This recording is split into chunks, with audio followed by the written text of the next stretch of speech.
Part 1. David stumbled to his car in a daze. The last couple of hours were a complete blur. Haunting images would sporadically cross over his mind, slowly reminding him of the hell he was now leaving behind. He felt in his pocket for his phone and dialed 911. There was no way he could explain any of this, but for some reason his first reaction was to call.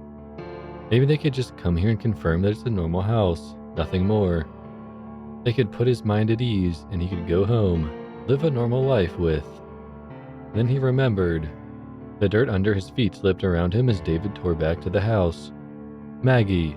Maggie was in there. As he ran, he flipped through his phone, looking for the old text he knew he'd sent. But there was nothing. There were texts to Maggie, and from Maggie, but all of them were blank. David swore under his breath as he reached the door. He tried the knob, but it was no use. With both fists, he pounded on the door, screaming Maggie's name. Nothing. His fists were red and burning, and David slumped to his knees, palms dragging down the door as he went. After a few moments, David felt his eyes sting. He had left her in there. The woman he loved went in there to save him, and took his place. He had to find a way in. There had to be another way in. David rose to his feet with a renewed energy, but before he could move, he felt his phone vibrate. It was a text, and looking at the name gave him relief. It was Peter Terry. Maybe he could help. Hey Dave, you alright? Haven't heard from you in a while. Peter, Jesus, where are you? I'm in the house. I went in to find you, man. I told you not to go. It's past now, whatever, but Peter, I need to get back in. Do you know how? Go around back. There's an oak next to the house with a trap door at its base. Go through there. It's a service entrance. Why the fuck would this place need a service entrance? Just get to the tree, man. I'm trying to help you. David didn't have time to ask anything more. He took off running down the porch to the other end of the house, leaping over the side rail and landing in an awkward pile below. He could see the tree wasn't far, or maybe it was. The tree was so big that the depth perception was hard to figure. And was that even there before? Yeah, he had other shit on his mind earlier, and he really takes notice of trees, but this one, it was massive. He ran up to the side, and there it was. A small wooden door on the ground below it, like one of those old cellar doors houses used to have leading into their basements. David looked around him and behind his back, and he wasn't even sure why he did. He just had one of those feelings. Shaking it off, David yanked on the handle. The rusted hinges groaned in protest, but after a few hard pulls, it gave away and revealed the darkness below. With a heavy sigh, David slowly made his way down. Jesus, it was dark. But soon, David was hit with a smell that put the darkness to shame. It was like burnt hair covered in shit and mold. He spit onto the ground. He could fucking taste that smell. David got his phone out and turned it to its highest brightness. It wasn't much, but he was at least able to see the surrounding walls. Looking around in the dim light, David noticed something strange. He hadn't been in too many underground tunnels, to be fair, but he assumed the walls would be dirt, mud, or something like that. He couldn't quite see what it was, but it wasn't anything man-made, or that could pass as dirt. Curiosity got the better of him, and with his phone outstretched, he went up to one of the side walls. He had to get close to see it, with the phone almost touching the wall. David's eyes grew wide. No. Can't. With his other hand, David prodded at the wall. It gave a bit, but was solid. He was reminded of the smell, and now knew its origin. It was flesh. The walls of the tunnel were covered in burnt skin. David moved the phone a few inches and followed the light. He saw areas where different skins were sewn together with some rough metallic string, almost like copper wire. One section made his stomach turn over on itself. It was a face. A human face, stretched out and elongated, with the eyes and mouth sewn shut. The nose was removed, and the hole that was left behind was sutured as well. Maybe it was the smell, or the sight of this, but David couldn't take it. With a lurch, he turned to the side and vomited on the ground. The tunnel went on for ages. What was most likely only a few minutes felt like hours to David. He had to get inside and save Maggie. Nothing else mattered. Peter was a friend of his, but if it came down to it, Maggie was the first to save. Peter could rot in there if need be. Then again, he was the one that told him about this place. David's mental debate ceased after something from behind touched him. With a start, he spun around and was face to face with nothing. Confused, David brought his phone up and reached out into the blackness. Nothing. Nothing except a wall. A wall that wasn't there 2 minutes ago, rank and covered in flesh. David screamed and pounded on the wall in front of him, and it gave only slightly. The hall was shrinking, trapping him in as he walked. It hit David like a train. He was in the service tunnel, but he was in the house. It had him. There was no going back.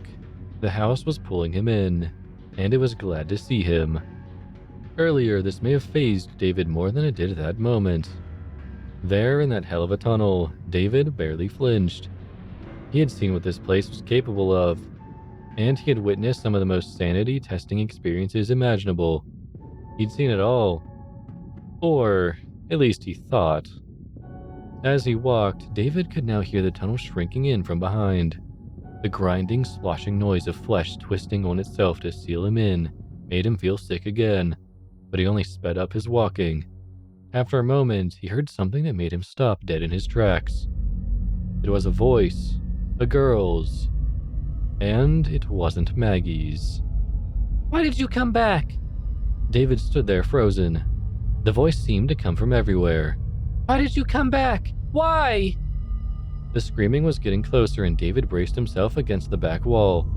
Soon he heard the thudding footsteps of someone running towards him, and then he saw her, a girl, no older than 13, running up to him yelling her constant question.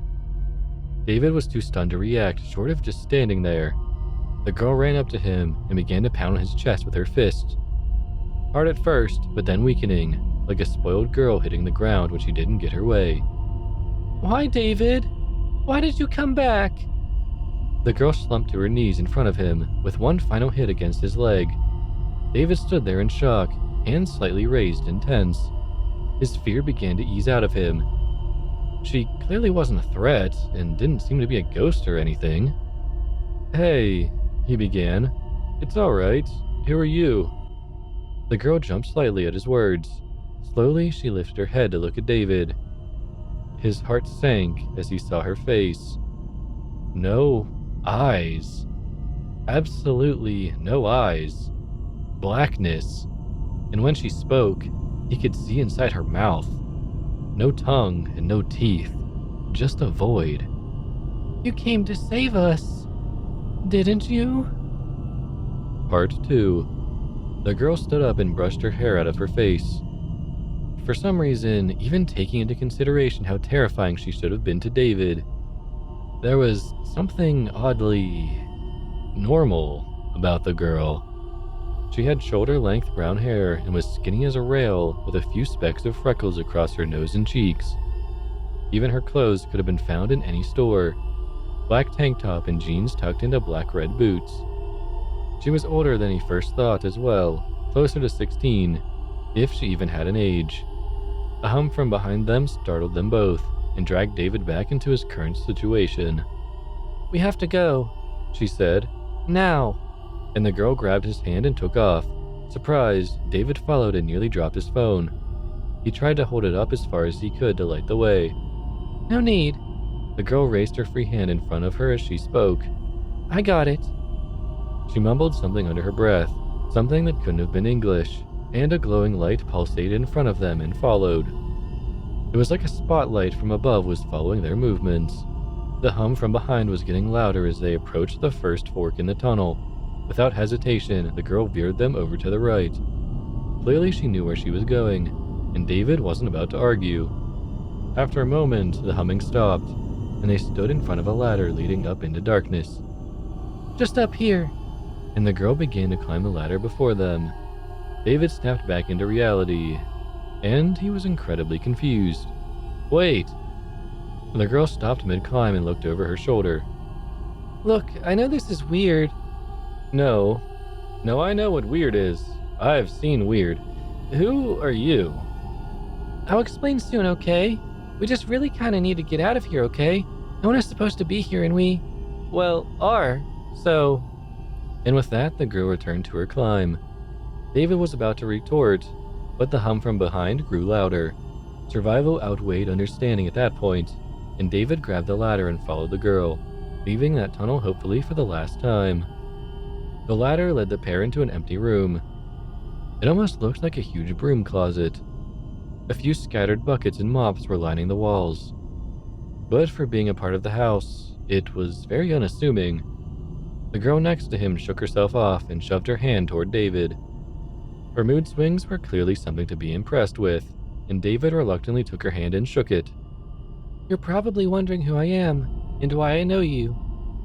The girl didn't even wait for David to respond. My name is Natalie, and this is sort of my house.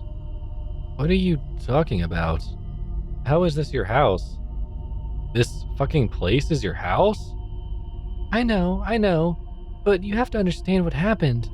It wasn't always like this. And what the hell? What was that thing you did with a light down there? Yes, I know. This is all a part of it. It all relates. Just let me explain. Natalie paused and looked at David. He closed his mouth and looked back at her, letting her know she was now free to talk without interruption. This is my house. I know it may seem like hell right now, and you're right, it is. My family kind of dealt in some weird stuff. We moved into this house about 10 years ago, and it was nice. A small, quaint place.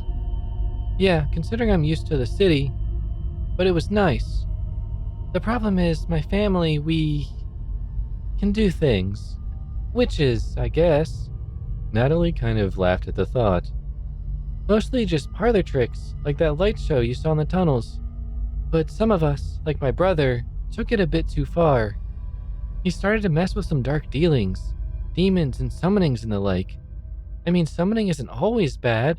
I can summon a cat, for instance, which is kind of cute. But what my brother dealt with was far worse. We would try and tell him to end it, but the power was kind of getting to him. Peter was never one to listen to reason. Peter? The idea was circling David's head, but he wasn't quite ready to accept it. Peter had been his friend for years. He thought. This one night, 7 years ago, my brother took it too far. Summoning demons for a few minutes here and there wasn't enough for him anymore. He needed more. We would ask him why he was so obsessed with all this, and he would only respond by asking why not. What happened over the next few nights, it's kind of hard to talk about it. Even with her blacked out eyes, David could tell this memory really pained the young girl. All of this hell, was because of her brother, his friend. It seemed to David that this girl was just as much a prisoner as he was. All right, David said, putting a hand on her shoulder. Then let's get you out of here. David took a look at his surroundings. His heart jumped slightly as he glanced around. Aside from the hatch in the floor they just entered through, there wasn't any other exit, just smooth cement walls. Do you know where we are? He asked the girl, hoping to God she had some idea. Yeah, of course, she said with a bit too much hesitation for David's liking.